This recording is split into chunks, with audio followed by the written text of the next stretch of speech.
네, 오늘 8월 6일 목요일 새벽 예배 나오신 우리 성도님들을 환영합니다. 날이 많이 시원해졌습니다. 지난주보다는 많이 시원해진 것 같습니다. 불이 나서 또 그렇습니다. 불이 빨리 꺼지도록 위해서 기도해 주시기 바랍니다. 자, 오늘 본문의 말씀은 로마서 7장 7절부터 25절까지 말씀입니다. 굉장히 긴 그런 말씀입니다. 계속해서 우리가 로마서를 보고 있는데 제가 계속 리마인드 시켜드리면요. 믿음으로 구원을 받습니다.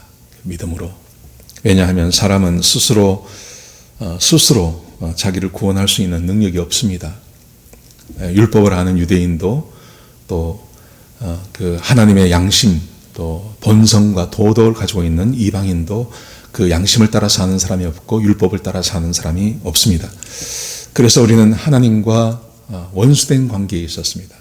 근데 예수 그리스도께서 우리를 위해서 십자가에 못 박혀 죽으시고 대속의 제물이 되어 주심으로 믿음으로 구원받을 수 있는 길이 열린 겁니다. 그래서 우리가 믿음으로 구원받고 나면 하나님과 화평한 관계가 되어집니다.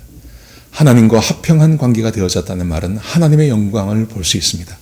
하나님께서 우리의 삶에 찾아와 주시고 우리와 동행하시고 우리가 기도하면 응답하시고 우리가 주의 이름을 부르시면 주께서 찾아와 주시고 역사해 주시는 그런 하나님의 영광이 우리 가운데 임하게 된 것입니다. 그래서 하나님의 영광이 우리 가운데 임하고 이 하나님과 동행하는 삶 가운데 매우 중요한 그것은 새 생명 가운데 행하는 것입니다. 새 생명 가운데. 이제 과거에 그 죄의 지배 아래에 있는 우리의 삶이 아니라 이제는 새 생명 가운데 사는 것이 매우 중요합니다. 그래서 우리를 죄에 대해서 죽었고 하나님에 대해서 살았다고 그렇게 표현하고 있지 않습니까? 새 생명 가운데 산다는 것은 더 이상 죄 가운데 살지 않고 하나님과 함께 하나님에 대해서 살아있는 그 삶을 말하는 것입니다. 여러분, 그렇지만 이것이 자동으로 되는 것은 아닙니다. 내가 죄에 대해서 죽었습니다. 하나님에 대해서 살았습니다. 그렇기 때문에 나는 더 이상 죄를 짓지 않습니다. 자동으로 되는 게 아니라는 거예요. 이것은 우리의 의지가 필요한 겁니다. 내가 죄에 대해서 죽었다는 것을 내가 알고 그 죄를 이기고 내가 의지적으로 죄를 이겨내는 그것이 필요하고요. 하나님의 말씀에 순종하려고 하는, 하나님과 동행하려고 하는 것이 우리에게 요구되어지고 필요한 것입니다. 그래서 어제의 말씀에 더 이상 율법이 우리에게 더 이상 영향력을 미칠 수 없는 우리가 얼마나 놀라운 존재가 되었는지도 함께 말씀을 나누었습니다. 여기서 한 가지 우리가 생각할 것은 이것입니다. 사람들이 이렇게 생각할 수 있습니다. 율법에 대해서 우리가 죽었습니다. 율법이 더 이상 우리에게 영향을 미치지 못합니다. 이렇게 말하면 그러면 율법이 나쁜 것인가? 유대인들이 그렇게 생각할 수 있습니다. 우리도 그렇게 생각할 수 있습니다. 율법은 나쁜 것, 우리를 죄인으로 만드는 그런 존재라고 생각할 수 있는데, 그래서 오늘 7장 7절부터 25절까지 꽤 긴장을 할애해서 율법이 나쁜 게 아니라 문제는 우리 안에 있는 죄라는 것을 드러내고 있습니다. 자, 우리 같이 한번 말씀을 같이 한번 보시겠습니다. 먼저 7절부터 14절까지 말씀해 보시면 율법이 나쁜 게 아님을 우리에게 가르치고 있습니다. 자, 7장 7절 보십시오. 그런즉 우리가 무슨 말을 하리요? 율법이 죄냐? 하나님께서 우리로 하여금 율법에 대해서 죽었고 율법이 더 이상 우리에게 영향을 미치지 못하게 한다고 하니까 그럼 율법이 나쁜 거구나 라고 생각할 수 있습니다. 근데 사도 바울이 말하기를 율법이 죄가 아니다. 율법이 죄냐? 그럴 수 없느니라. 율법으로 말미암지 않고는 내가 죄를 알지 못하였으니 곧 율법이 탐내지 말라 하지 아니하였더라면 내가 탐심을 알지 못하였으리라. 7절부터 14절까지 말씀해 보시면 제가 다 읽진 않겠지만요. 이 말씀을 보면 이런 의미가 있는 겁니다. 율법이 없으면 죄를 알지 못합니다. 율법이 없으면 죄가 없죠. 그런데 율법이 우리에게 임하고 나니까 계명을 우리가 배웠습니다. 계명을 배우고 나니까 그 계명을 따라 사는 것도 있지만 대부분의 사람들이 그 계명을 따라 살지 못합니다. 그래서 이 율법과 계명이 우리에게 어떤 영향을 미쳤냐면 내가 죄인인 것을 드러낸 것입니다. 율법은 원래 하나님께서 율법을 우리에게 주실 때는 그 율법을 통해서 구원받으라고요. 죄 짓지 말고 구원받으라고 우리에게 율법을 주셨습니다. 그런데 실제로 율법이 우리의 삶에 들어와서 하는 일은 어떤 거냐 하면 내가 죄인인 것을 드러내는 것입니다. 그래서 사도 바울이 그렇게 말하고 있는 거죠. 율법이 없을 때는 내가 죄인이 아니었습니다. 이렇게 말합니다. 자, 8절을 보십시오. 그러나 죄가 기회를 타서 계명으로 말미암아 내 속에서 온갖 탐심을 이루었나니 이는 율법이 없으면 죄가 죽은 것임이라. 율법이 없었으면 죄도 없었다는 겁니다. 왜냐하면 탐심을 알게 한 것은 율법이니까요. 탐심이 죄라는 것을 알게 한 것은 율법이기 때문에 율법이 없었으면 그건 죄가 아니었다는 겁니다. 9절을 보십시오. 전에 율법을 깨닫지 못했을 때에는 내가 살았더니 계명이 이름에 죄는 살아나고 나는 죽었도다. 계명과 율법이 하는 일을, 그것은 내가 죄인인 것을 드러내는 일을 했다는 것입니다. 그러면서 이렇게 말씀하고 계십니다. 계명이 내가 죄인인 것을 드러냈고 계명이 나를 내가 죄인인 것을 알게 했습니다. 자, 그러면서 10절 한번 보시겠습니까? 10절에 보시면 생명에 이르게 할 그 계명이 내게 대하여 도리어 사망에 이르게 하는 것이 되었도다. 그렇죠? 하나님께서 너희가 이 계명을 지키면 나는 너희의 하나님이 되고 너는 내 백성이 될 것이다. 네가 자손 만대 복을 받을 것이다. 이렇게 말씀하셨어요. 근데 그 계명을 주셨는데 이 계명을 지키는 사람이 없습니다. 계명을 지킬 수 있는 사람도 없었습니다. 그래서 이스라엘 백성들은 하나님 앞에 언제나 죄인이 되었습니다. 사도 바울도 그랬다는 거예요. 자기도. 자, 그런데 그렇다면 율법이 문제냐? 아니면 내가 죄인인 것이 문제냐? 율법은 문제가 없다는 겁니다. 율법은 죄를 드러냈을 뿐이고 그 죄를 드러낸 죄인인 것은 내가 죄인이기 때문에 율법은 나쁜 게 아니고 내가 죄인인 것을 드러낸다는 거죠. 자, 그래서 12절을 보십시오. 이로 보건대 율법은 거룩하고 계명도 거룩하고 의로우며 선하도다. 그렇죠? 율법이 나쁜 건 아닙니다. 율법은 좋은 겁니다. 근데 문제는 나에게 있는 겁니다.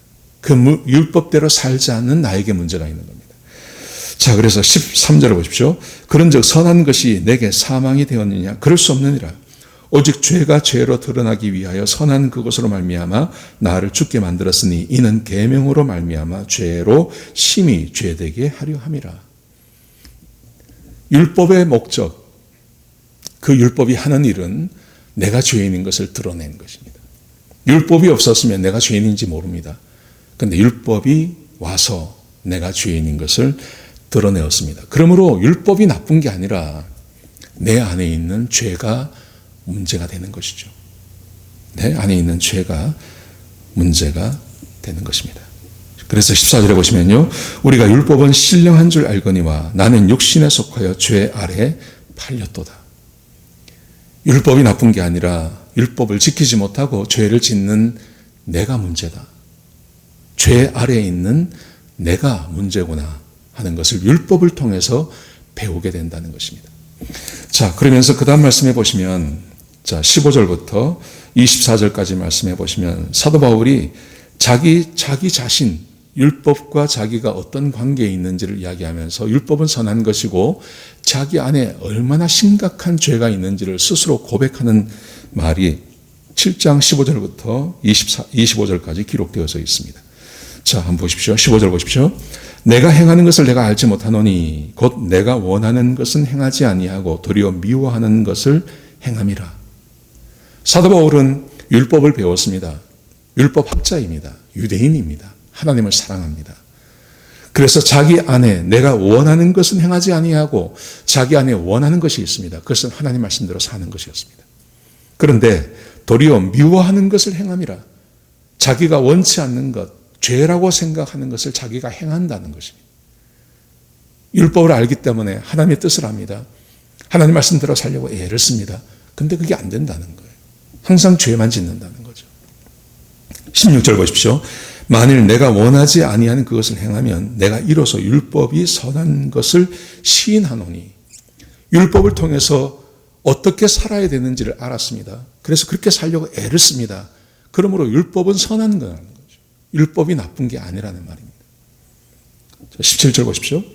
이전은 그것을 행하는 자가 내가 아니요 내 속에 거하는 죄니라.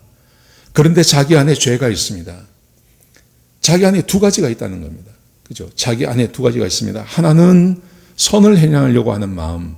근데 그 안에 그 선을 행하는 마음은 있는데 선을 행하지 못하고 죄를 행하게 하는 죄가 자기 안에 있는 걸 알았다는 것입니다. 사람 안에는 두 가지가 있는 겁니다. 자, 그래서 18절에 보시면요. 내 속 곧 내 육신에 선한 것이 거하지 아니하는 줄 아노니 원함은 내게 있으나 선을 행하는 것은 없노라. 선을 행할 수 있는 능력이 없다고 말합니다. 19절 보십시오. 내가 원하는 바 선은 행하지 아니하고 도리어 원하지 아니하는 바 악을 행하는도다. 자기가 선을 행하고 싶은 마음은 있어요. 이게 이제 선을 행한다는 게 아니라 하나님의 말씀을 따라 하나님께서 말씀하시는 선, 그 선을 행하고 싶은 마음이 있어요. 그런데 그것을 행할 수 있는 능력이 없는 거예요. 그리고 오히려 원치 아니하는 악을 자기가 행하고 사는 거죠. 자, 20절 보십시오. 만일 내가 원하지 아니하는 그것을 행하면 이를 행하는 자는 내가 아니요 내 속에 거하는 죄니라. 그래서 사도 바울은 자기 안에 어떤 죄가 있는데 이 죄가 자기로 하여금 끊임없이 원치 아니하는 죄를 짓게 만든다. 사도 바울의 자기의 내면의 고민을 이야기하고 있는 겁니다. 여러분 이것을 오해하지 마십시오. 이것은 어떤 거냐면요. 하나님을 믿기 전의 상태를 말하는 겁니다. 유대인으로 살아갈 때 구원받기 전에 자기가 이렇게 살았다는 겁니다. 바리새인이고 자기가 고백하지 않습니까? 자기는 유대인의 흠이 없는 자라고 율법에 흠이 없는 사람이라고 그렇게 말을 했습니다. 그런데 이건 어떤 거냐면 자기가 겉으로 보이는 어떤 계율을 지키는 것은 한다는 겁니다. 그런데 자기 속에 자기만 알고 있는 자기 내면의 세계가 있는데 그 내면의 세계에서는 하나님을 온전히 사랑하지도 못하고 율법을 온전히 지키지도 못하고 흉내만 내는 사람이었다는 겁니다. 예수 믿기 전에 말하는 겁니다. 이걸 지금 예수 믿은 사람들에게 하면 안 됩니다. 이제 8장으로 넘어가는데요.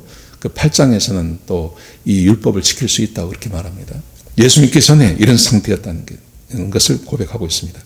자, 21절 보십시오. 그래서 그러므로 내가 한 법을 깨달았노니 곧 선을 행하기 원하는 나에게 악이 함께 있는 것이로다. 선을 행하고자 하는 마음 가운데 악이 함께 있어요. 그래서 22절에 보시면 내 속사람으로는 하나님의 법을 즐거워하되 속사람이 하나님 말씀을 즐거워합니다. 그대로 살고 싶은 마음이 있습니다. 그런데 내 지체 속에서 한 다른 법이 내 마음의 법과 싸워 내 질서 속에 있는 죄의 법으로 나를 다 사로잡는 것을 보는도다. 자기 안에 선한 것이 있습니다. 하나님의 법을 따르고 싶은 선한 마음이 있습니다. 근데 자기 안에 죄가 있습니다. 이 두 가지가 항상 싸운다는 것입니다. 근데 결국 누가 이기냐 하면 죄가 이긴다는 말이에요. 죄가 이겨서 자기 마음에 선한 것을 행하고 싶지만 그 선을 행할 수 없다. 그렇게 고백하고 있습니다.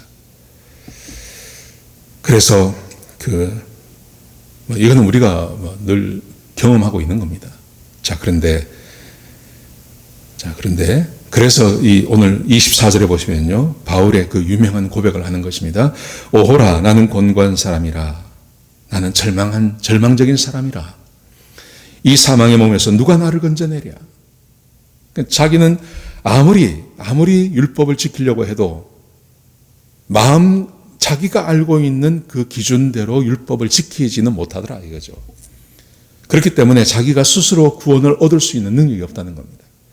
외부에서 자기를 구원해 주지 않으면 스스로 자기가 이 죄를 이겨내서 하나님의 기준에 맞는 그런 선한 삶을 사는 율법을 온전히 지키는 사람으로는 못 산다 이 말이죠. 그래서 누가 나를 건져내랴.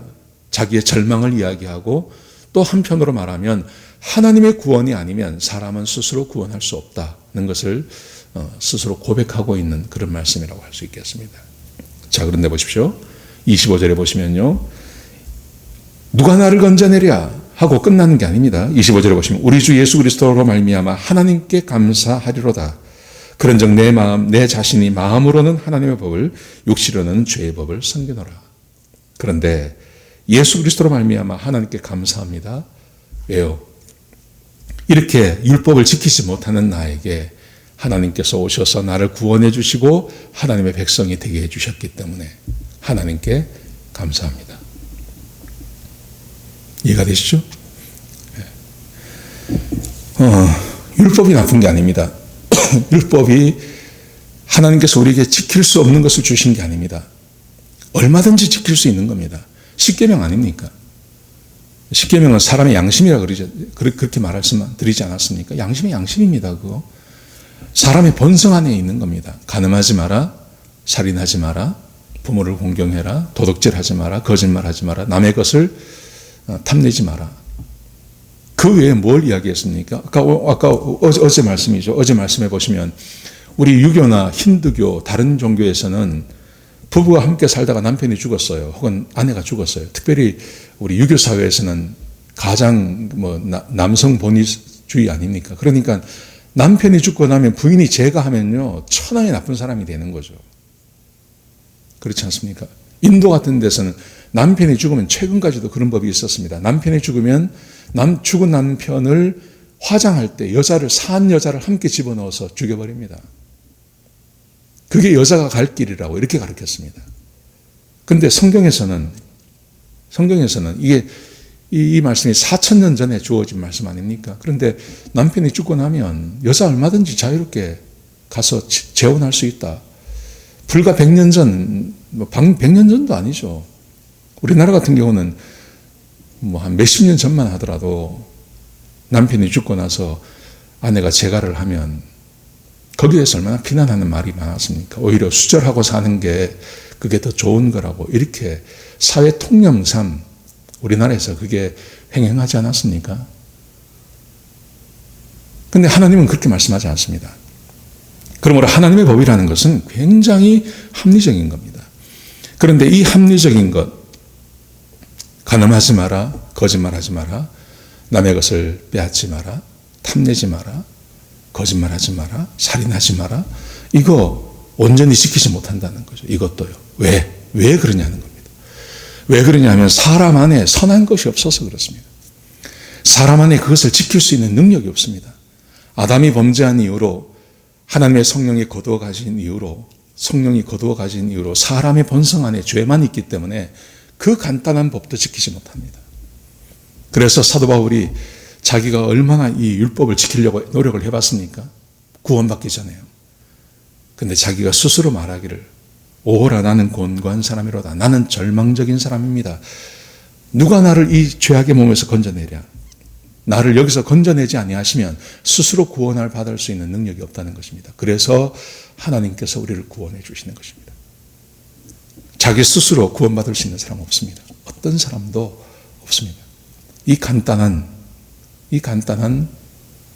율법을 지킬 자가 없다는 것입니다. 그러므로 율법이 나쁜 거 아닙니다. 율법이 잘못된 거 아닙니다. 율법은 좋은 겁니다. 근데 사람이 나쁜 겁니다. 사람 안에 죄가 있는 겁니다. 하나님께서 율법을 거두지 않으셨습니다. 율법의 1.1획도 거두지 않으셨습니다. 왜냐하면 이제 8장에서 계속 이어지는 말씀이 나올 텐데요. 하나님께서 우리를 구원하신 다음에 어제 말씀도 나오지 않습니까?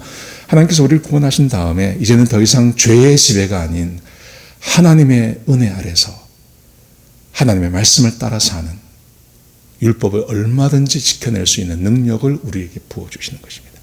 그게 구원입니다. 내 안에 선한 것이 없습니다. 내 안에 하나님의 말씀을 따라 살 수 있는 능력이 없습니다. 그래서 사람을 포기하신 게 아닙니다. 죄만 있었죠. 그런데 그 안에 사람의 마음 가운데 성령이 들어오십니다. 하나님이 직접 오십니다. 그래서 그 성령님과 함께 선을 지키며 율법을 지켜낼 수 있는 능력을 우리에게 부어주시는 것입니다. 그게 구원입니다. 오늘 하루 내가 하나님의 백성이고 내가 이전에는 선한 것이 없었지만 죄만 있었지만 지금은 내 안에 성령이 거하시고 선한 것이 함께 계시면 그래서 내가 얼마든지 하나님 말씀을 따라 살 수 있는 그런 능력이 우리에게 있음을 믿으시기 바랍니다. 그리고 주의 말씀에 순종하시는 그래서 하나님의 능력이 함께하며 축복이 함께하는 귀하고 복된 하루가 되시기를 주의 이름으로 축복합니다. 기도하시겠습니다. 아버지 하나님 귀한 말씀 주셔서 감사합니다. 하나님 사람은 하나님의 말씀을 따라 살 수 있는 능력이 없습니다. 사람이 타락한 이후로 아담이 범죄와 타락하고 하나님의 성령이 거둬진 이후로 사람은 하나님의 말씀을 따라 살 수 있는 능력과 힘이 없었습니다. 그래서 절망적인 존재였습니다. 아버지 하나님, 그럼에도 불구하고 하나님께서 우리를 구원해 주시고 우리 안에 성령께서 오셔서 하나님의 말씀을 따라 살 수 있는 능력을 부어주심을 감사합니다. 이제는 율법을 따라 살며 하나님의 말씀을 따라 사는 주의 백성들에게 하시고, 그래서 하나님의 복이, 하나님께서 약속하신 그 언약의 복들이 우리 성도님들에게 온전히 임할 수 있도록 역사하여 주옵소서. 오늘 하루도 복된 하루가 되게 하여 주시옵소서. 주님 감사합니다. 예수님의 귀하신 이름으로 간절히 기도드렸습니다. 아멘.